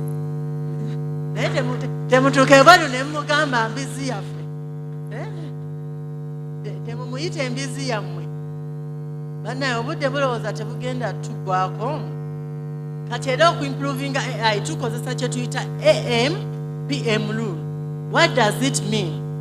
Twinsaminatinga ku makya n'olweggulo mujjukira kiki n'agamba nti omusalo muwanvu kati bw'ogiwa amazzi ku makya singa ogirabye ngezze kati ku musalo olinda n'ogiwakisako olweggulo ate n'ogiwakisa n'enkeera ku makya okitegedde n'ekyo kiyamba nnyo nga naawe fama osobola okwewakisiza n'ojja n'ogula amazzi ne weewakisiza okitegeera kuba oluusi bw'oyita omusawo mubayite naye bw'omuyita oluusi ate tayagala kudda mulundi gwakubiri oluusi awakisa gumu ne kivaako obwana buti naye AI azaaza abaana bangi nze naliko mu nsi ez'abazungu oba nange namukolako ku faamu wange naye nga bali abantu bwe muwa obwana 15 awo bayomba nti ezaala bubi eyo gye bateeka ku layini ezezirina okuvaawo owulira ezaala 15 naye ze tulunda ano zaavaawa kati lwaki ezaala 15 egenda na ku layini yakuvaawo ezaala bubi zizaala 18 ameka naye bwe bakozesa AI bo tebalinyisa embizi tezirinya ku zinaazo n'olwekyo we can improve bwe tumanya AI biki ebibadde bitulemesa ne insaminator n'akuinsaminatingira the moment your pig comes into heat bw'ogiraba bwetingeze ku musalo then muyite gwe mugambirewo tomulinda nti nze nagirabye neninda nga ajja kugamba ku budde obutuufu kati mugambe wabeera ddala technical ajja kumanya the right time to insaminate your pig mukitegedde kakati ekyo nakyo ne tukitunulira bye bimu ku bibadde biremesa AI then ekirala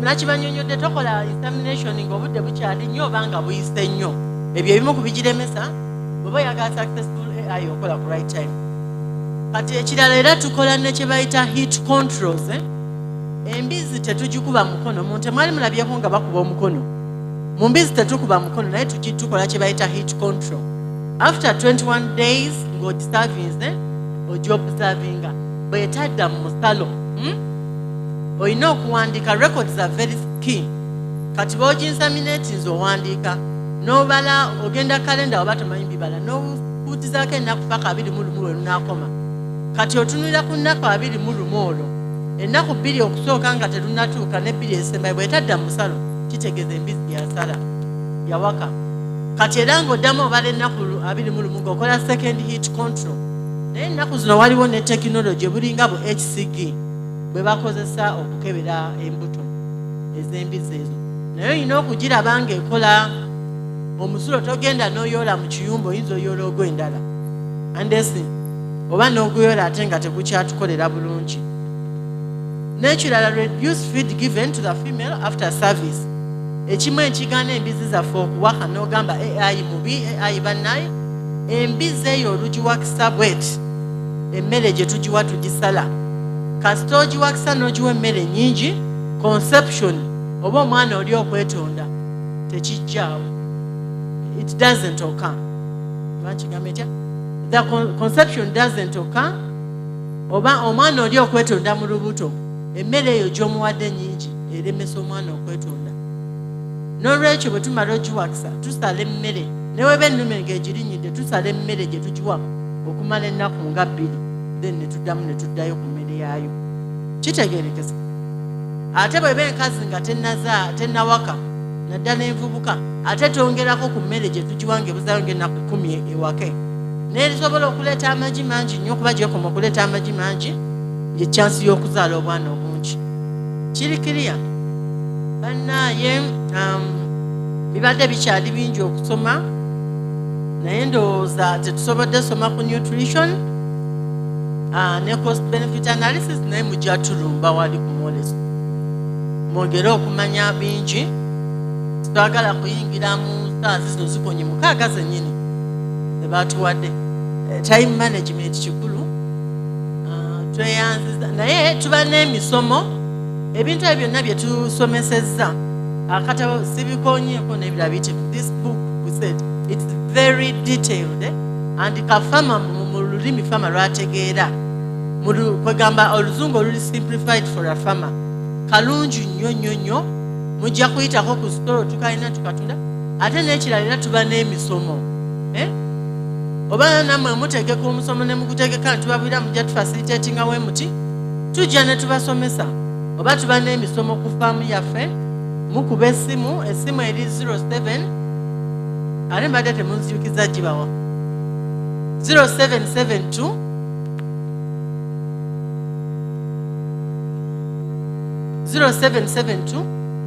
47 68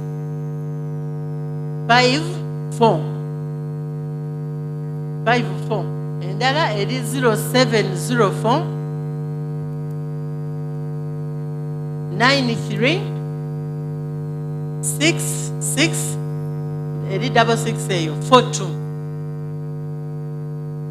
faamu yaffe esangibwa Kasanje tugifunye Kasanje bw'ova Kasanje ku roundabout weyongeraku katono ate eri ku kkubo tugiyita Kasanje demonstration and practical farm tusomesa embizzi ente enkoko embuzi bingi by'osobola okuyiga ng'oze bw'okuba ku masimu ago n'olwekyo tweyanziza tuwuliriza bingi byetasobodde kuyisoma mujje mu wali ku sitolo yaffe n'akatabo kano mba musobola alina obusobozi akagule it's a very nice book kakuyigiriza it trains you to become a technical person of your farm ebyo byonna ebyatulemesa oluusi mu kwogera wano essaawa emu ebintu bye mba nasomera emyaka 5 emeka mba sisobola bikuwa muki mu ssaawa emu naye kati ate we mbiteeka wano g'obitwala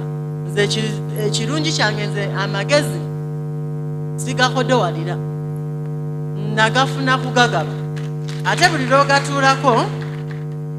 lwogatuulako n'otagasharinga kitegeeza nawe weetuulidde ate kitegeeza togenda kufuuka mukugu nnyo buli lwensharinga naawe kitegeeza n'obukugu bwange bukola ki era nze nga kuwanga bwe nagasoma tekirina kyekiyizijjako ate era nze essanyu lyange nammwe we mulunda ne tubeera nga tuli kyekyo lyessanyu kati nze muba munkolera wemukola we mba nsanyuka. Akatabo kabeera ka mitwalo 2 abanaasobola mujja kuyitawo wali ku stol. Twaleese embizi, tulinawo kokambra ne juloko weeri mujje mugirabeko embizi emyufu.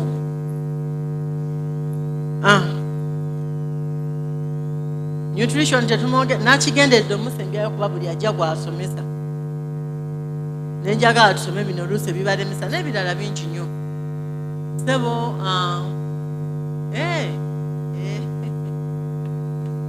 tweyanziza akadde kano. Tumukubireko mu ngalo ennene tweyanziza nnyo omusomesa waffe. Naye ekigambo kya cost benefit analysis okyogedde mu Luzungu, naye katono twagala okukanyunyolera katya. Cost benefit analysis nkyogedde mu Luzungu, naye kwekwe ekibalo oba economics ateekebwamu mu kulunda embizi, kyolunda otya embizi n'ogifunamu. Kati tukola ekibalo nga ojja kulunda embizi emu, tukubalire nti embizi emu eno okugituusa ku market weight eneba otaddemu sente zenkana ki, ate onoogijjamu sente zenkana ki senga otunze. Kati senga oba kirifu ovayo minute 2 kabalage kale kambalage. Kakati nze ekibala ekyange buli omu obala ekikyo. Nabala nti okuzimba ekiyumba ng'okozeseza IMO, osobola okuzimba ekiyumba n'okozesa emitwalo nga 3 oba 4. Naye kati bwe nagamba 4 goba otaddeko chain link mujja kulaba nga tugenze wali. Chain link eyo ekola nga biosecurity, naye bw'oba togiyina mukole olukoni. Omanyi olukoni live fence olugatte kumu nalwo olukola biosecurity, nti mu mbizi zo ne waba nga teyingirayo muntu, embwa tezijjayo ng'ebintu tebijjayo. Ebyali kuleetedde swine fever, era emunajja wali tujja bannyonnyola nnyo ku swine fever mutegeere n'endwadde endala. Kaakati ne tugamba akabizi, mu bubizi mutera bugula ssente mmeka? Kati 10 mutunda biki ebyo?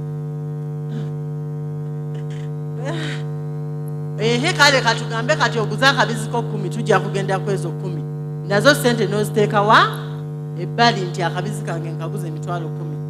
Kaakati ne tugenda kikyogenda okwetaaga mu mbizi eno.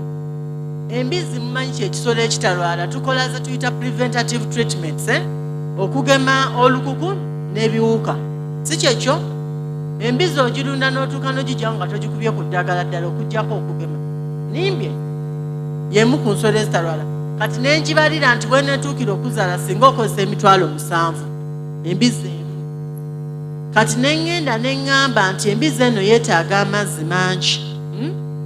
Nabala ekibalo ky'omuntu wa wansi ate yeetaaga ne leba. Kati mbalira ku mbizi emu nembala nti senga embizi emu eyo leba ogyeteeramu nga famire ne bafamire leba. N'amazzi we gaba weegali awaka mugaleese.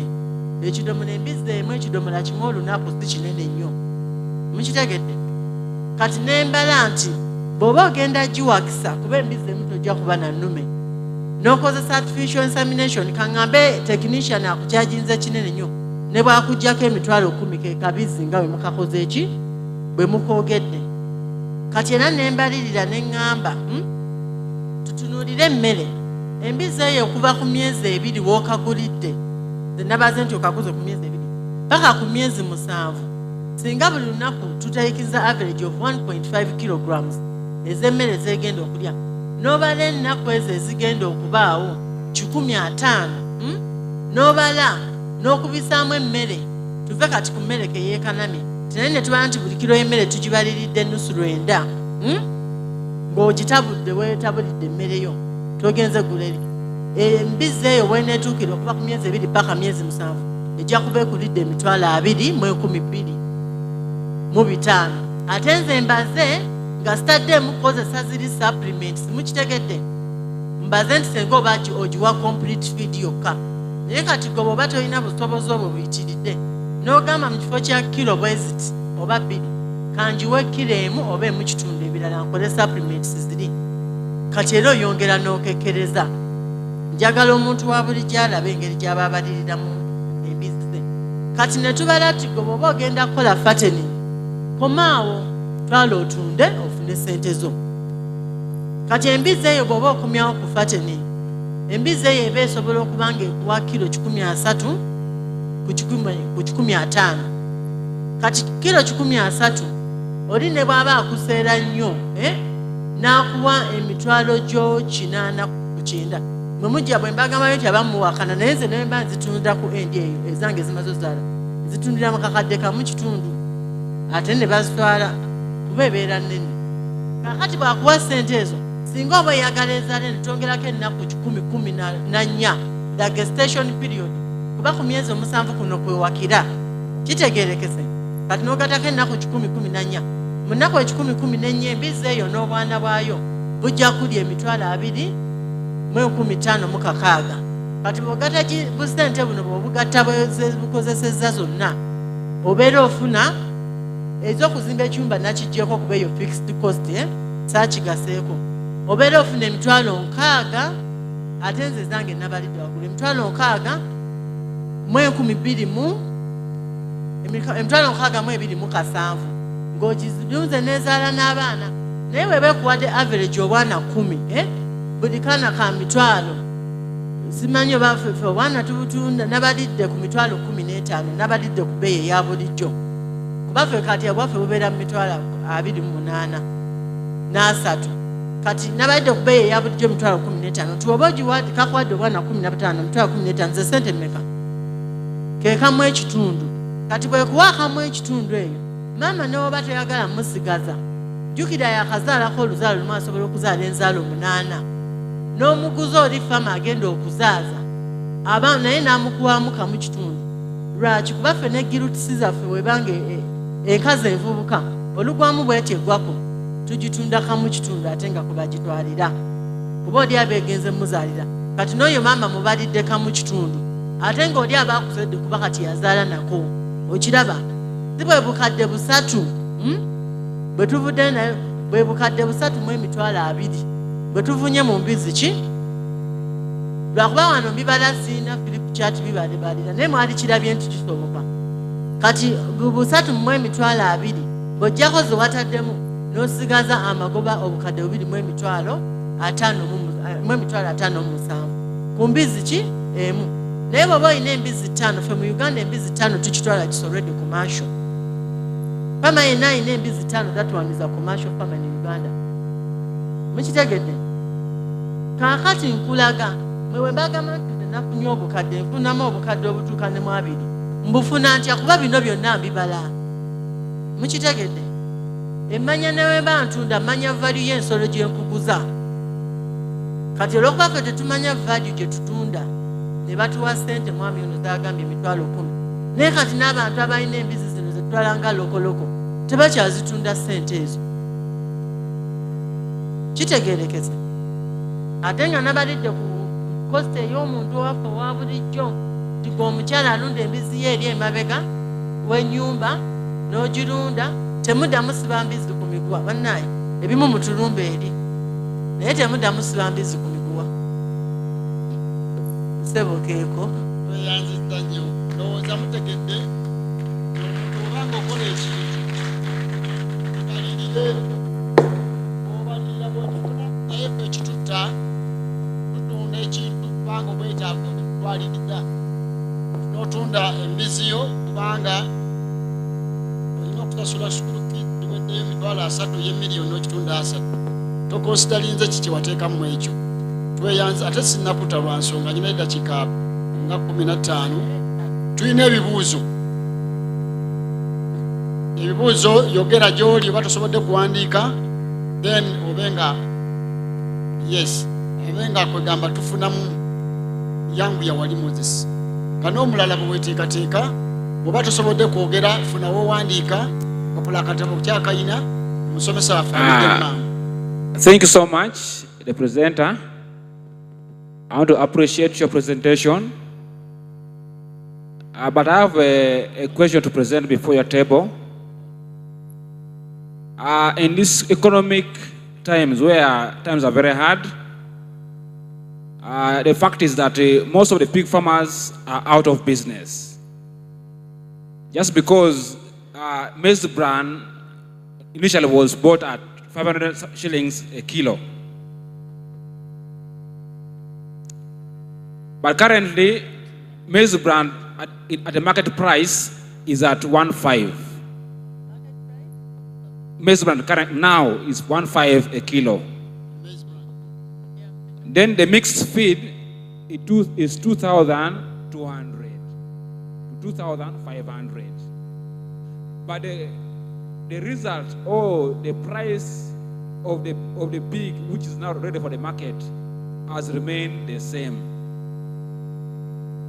I don't know the strategy you can give us as farmers to keep or maintain ourselves in business. Secondly, I don't know the strategy you're using to prevent swine fever. Thirdly, I wanted you to give us knowledge on how to manage a big farm but under small costs. Thank you so much, please. I'm called Engwao Isaac from Kaberamaido.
sigamba nti tebagirya naye tebagirya era bwenkumanyira nti wagenze n'ogirya awo wetwawukanira naye kyenkola sibagaana bugaana mu mwaka nfunayo zino embizi nga 3 ze ndaba nti size nnungi ennyo okubreedinga naye nga nnungi ddala ne tuzikuza nga zaabwe zakulya kati lwe bagiridde alya enjoke n'alya ensiike n'alya olulimi n'alya okutu n'agirya mu ngeri yonna gy'agyegomba n'awulira ng'agikuze kati awo ne wamala emyezi gye gigyo nga tazzeemu giryako naye nga lwe yagiridde yagikoze eki yagikuze kaakati kitono nnyo oyinza okuŋŋamba gwe oli musiru lwaki owaayo embizi yo naye embizi eyo babeera basanyufu bamanyi nti balina eyabwe kubeera bajja kwekweka ng'abakozi bagende bazirye naye tebagendayo kuba balina essuubi nti bajja kukola ki bajja kulya kati embizi eyo si kinene nnyo naye oba oziyiza obulwadde bwe balirese mu mbizi zo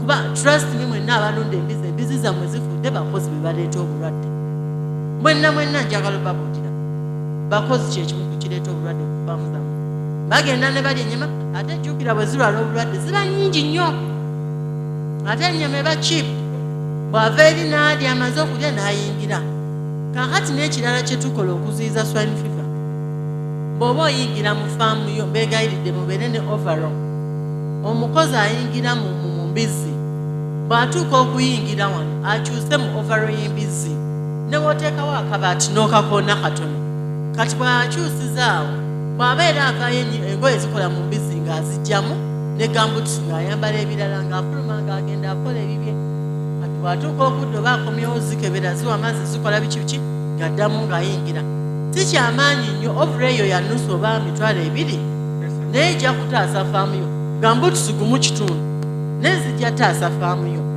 kitegeerekesa n'ebirala bingi mujje tubisomere wali katwantu papa tweyanze kulw'ebiseera bigenze naye ayina ekibuuzo maama mbadde njaga tulina eddakiika 3 webibuuze mulundi gumu 2 byokka then tugalewo abalala mu biwandiike tujja bimutuusiza mu kiseera ekituufu obanga okiina toyogera mannya go wewaawo genda ku kitebe ate twakibamaze kubuuza tukwebaziza nnyo omusomesa webaye nnyo webalidde kyembadde mbuuza omanya otya omusalo nti embizi eno esaze n'akatale kuba katubonyaabonya nnyo akatale mulala oli bagambe babiri bokka strict yangwa moze ekisembayo abala muwandiike okusaasire tweyanza nnyo musomesa nina ekibuuzo kimu kyenjagala kubuuza embizi bw'oba ogiwakisa kuno okuwakisa obuwakisa olina ogikuba eddagala okumala bbanga ki kuba nina white large naye omusawo yajja ogiwakisa bwe yagiwakisa n'agikubamu eddagala teyambulya kyakkola kati we yatuuka okuzaalazaala obwana 10 obwana obusinga bwafa olw'ensonga ng'obwana 5 bwonna bwafa bwamala owezi omwezi gumu ne bufa naye baŋŋamba yina okuba nga buli ssaawa ogikuba eddagala naye ate teyakiŋŋamba katulekeko ebyo muwandiike omusomesa omanyi otya omusalo gw'embizi embizi eno bwejja ku musalo ekisooka ebeera restless eba tetereera wamu etambula bw'ogiraba eba ejjulajjula ekiyumba bw'ebeera mu ngerimu n'enkazi zinaayo egezaako zirinnyako okiraba ekirala era kyolaba embizi eno bw'eba enkazi nga naddala nvubuka efuna emabega wafuuka wamyufu bwe wafuuka wamyufu oluusi n'okuzimba wazimba mu nkazi ezo ento oluusi bw'obeera laka ezimu zireeta ne kamyukasi n'okalaba kaakati fe ate bwe tuba tugenda okuinsaminati nga tugenda ne tugikebera zenjibikulako obukyala bwayo obubikula kati bw'eba ekyali redi nnyo kitegeeza omusalo gutandika bw'ebeera etandise okufuuka pinch kitegeeza eri mu time eto bwefuuka peeku kitegeeza kuweddeko kati ebyo kati birimu obukugo obwo bw'okozesa okuinsaminati ng'okulaba nti kituufu kaakati ebyo byenkugambye sayinizi ezo ze zisooka z'olabirako kati eri endala ne gye nabakoledde wano ate yeyo entuufu ekulagira ddala nti kati waka biri bwe bitandika kitegeeza omusalo gutandika olaba ng'eyimirira bagirinyeko kitegeeza eri mu standing reflex naawe bw'oginyiga n'eyimirira kitegeeza entime akati ekirala akatale kali luddawa bane akatale k'ennyama nga bwe nabagambye nti naffe kennyini mu Uganda gye tuproduce nga temala naye kimu ekitusumbuwa nti tulunda in isolation nti buli omu alunda ku lulwe kitegeerekeka nti kati gogenda n'oba ng'olinayo embizi emu oyagala bagikime kyokka bagikima mayiro ki nyingi nja bagamba okufuna akatale akalungi katukole gurupu za kusharinga sente tinaye tumale gurupusi z'abalunzi tumanye nti gundi ne gundi olina nti ogenda fulumya embizi mu period eno kati n'abagenda ozigula ate muba ne gurupu muba ne bargaining power tebabaseera na baseera kuba kummwe mu gurupu mubamu amanyi akugamba neddo yakubbe n'embizi ya sente west kitegeerekese akatale we kali naye lwakuba tutundanga my videos nkuzeemu ekibuuzo ekyo wekaliko kanene bayirawe wangi kati ojja kujja ku mudaala tudisikasinga ebyokubuulire olwakadde then ogiwakisa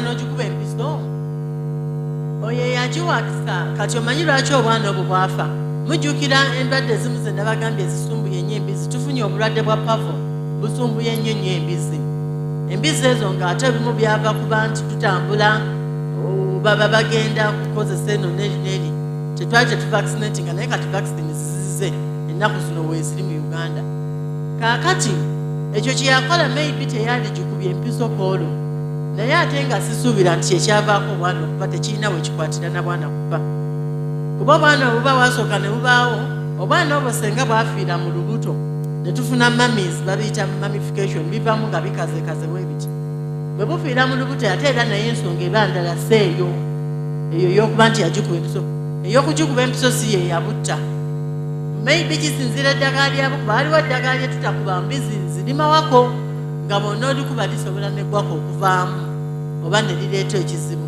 kati ekizibu tuzimanyi ddagala kiri yakuba naye waliwo eddagala erimu nga bwolikuba era terina kyejja gikosa n'erimu lyokuba ne ligikosa kitegeerekese kati ono abuuzizza IMO kyeki IMO bakiyita indigenous microorganisms yeye ennunda y'embizi tulunda embizi ku deep litter system ku bukuta nga wolaba ki enkoko naye obukuta obwo tukola arrangement tuba arranginga IMO ono ne mu katabo kano mwali engeri gye tumukolamu n'okumuzigamu naye tugula IMO ono indigenous microorganisms ne tusitabula mazzi ne tusprinklinga ku bukuta oba ne tumansira ku bukuta obwo embizi kwebeera kati microorganisms ezo zimenya obusa ne zimenya n'obukyafu obwalibaddemu mu mbizi eyo kati bwe zimenya embizi eyo tewunya kitegereka kati mwali mu tawuni nga gwogamba banneiba bajja kulaba olunda embizi n'ozikozaku IMO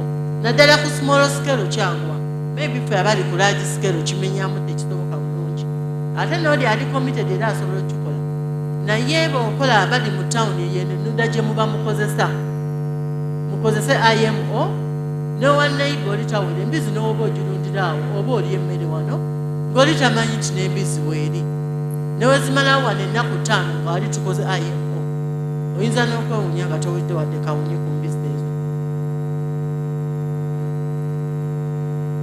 eyanziza olw'obudde tusobola kwongerayo tugambye nti buli muntu awandiike naye ebibuuzo byammwe tubiwandiise tujja kubiddamu asinaba kuyita mukulu akulira ya sponsorship njaga kubajjukiza nti lunch time etuuse ne lunch hour mugenyi waffe nga agenda tukweyanziza maama webalime bali ddala mukama akwenya omukisa era tujja kumweyongera ku mudaala gwe abagambye nti alina omudaala n'ebibuuzo ebyo badde obuuza wano ojja kubiddamu bulungi wali ajja kuba nga asobola okubiddamu nga nekyobuuzaako kiraba baddamu bajjukiza nti lunch hour etuuse naye unless nga bakuwadde kamiru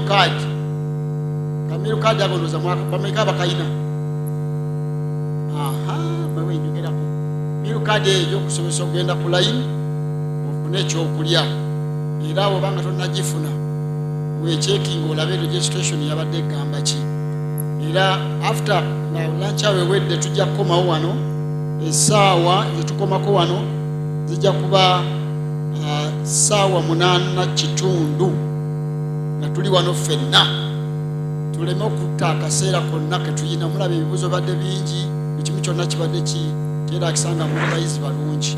N'olwekyo nja kuyita kola ku sponsorship ajje. Ekirala bwe tuba nga bwakatuuka nga weregistalinze okuba resident, naawe ojja kusobola okuba nga okakasa okusulako wano kuba sitaafu baffe bali awo bajja kukubuulira engeri gy'onookikolamu. Naye tujjukire nti bwe tunaaba tumaze essaawa 10 tujja kusinkana wali mu kifo kya banka ekibangiriza ekiri awo. Omwerosi gugwa saa 12 okusomesa kukoma ssaawa 10:30. Eyo essaawa gye tuleseewo yaba exhibitors mugende mulabe emidaala gyabwe n'ebibuuzo ebisinga mujja kubibuuliza eyo. Tubaagaliza ekyemisana ekirungi, Mukama abawe omukisa, mwebale nnyo. Naye nga temunnabagenda kampite omukulu ono alina message gy'ayagala okubategeeza.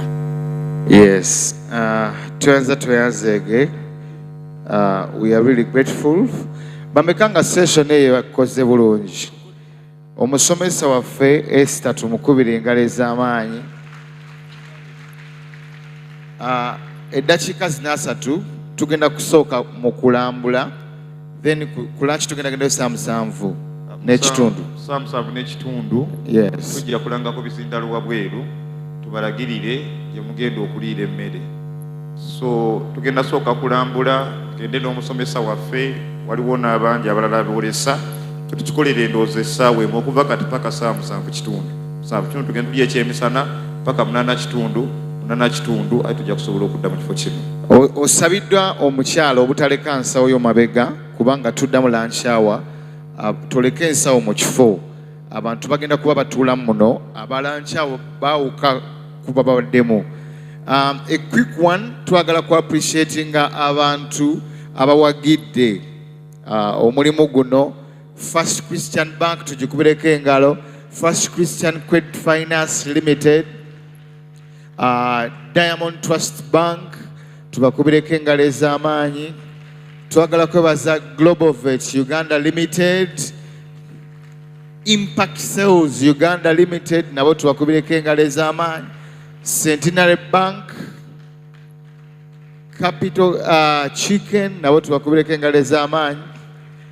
Wamu ne Emerald Estates nange gye nvudde nabo tubakubireko engalo ez'amaanyi. Wamu ne Dream TV ne Impact FM. Buli omu ayogerera kikyeyogera. Dream TV, Impact FM nabo tubakubireko engalo ez'amaanyi. Yes, aba Prisma nabo beerwanyeeko. Prisma Spa Water Super Polymer Absorbent nabo tubakubireko engalo ez'amaanyi. Tenti eri waggulu waliwo akapande k'essomero Shakaina Elementary School. Oba oyina omwana ng'agenda kutandika kusoma oba ali mu bibiina ebyo P1 paka ku P5, waggulu waliwo akapande aka Shakaina Elementary School. Abadde balina ebibuuzo omusomesa akomawo immediately after lunch okubiddamu. Okay. Waggulu waliyo kantini zaffe, waliyo juice, waliyo cakes. Oba owulira ng'oli bubi nnyo nga tosobola linda saa 7:30, yambuka waggulu bakuwe ekyokulya. Buli kimu ky'oyagala gye kiri. Waliyo popcorn, wali waggulu ng'ayingira ng'ova ku gate. Temwerabira Shekaina Elementary School, ayina omwana omuto, genda naawe olabe nga bakuwandiisa ate ofune okusoma okunyuvu. Kama bawa mukisa.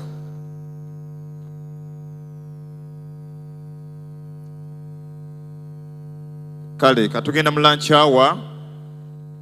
Mwenna abazze ku lwa lunch hour wano ku Victory Christian Center mu Ndeeba, mwe tubasaba ate mwesike mu maaso. Abagenda okulambula mugende mulambule, abaagala okusaba namwe mukkirizibwa okusigala wano. Lunch hour ya bwereere ya buli muntu. So tubaaniriza ku Victory Christian Center mu Ndeeba ku budde buno. Amiina.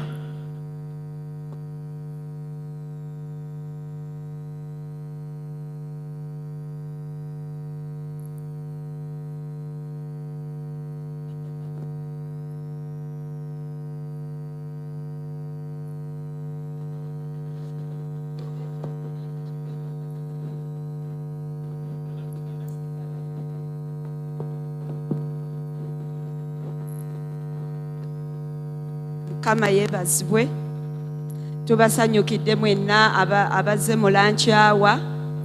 Mbadde nsaba buli azze mu lunch hour jangu mu butebe obw'omu maaso. Jangu mu katebe ak'omu maaso obeera omukazi n'omusajja ow'oku mwanjo. Teweekumira mabega kwange ekigambo kya Katonda kyogera. Tugenda kubeeranga mitwe tetubeere mikira. Tunaabeeranga bamaaso so si beemabega. Kati n'olwekyo teweekuumira wa oli wa ku mwanjo. Jangu mu maaso wano. Tweyongere mu maaso tandike saavisi yaffe. Abali emabega mwenna tubasaba bambi tubeegayiridde olw'ekisa kya Katonda n'amaanyi ga Katonda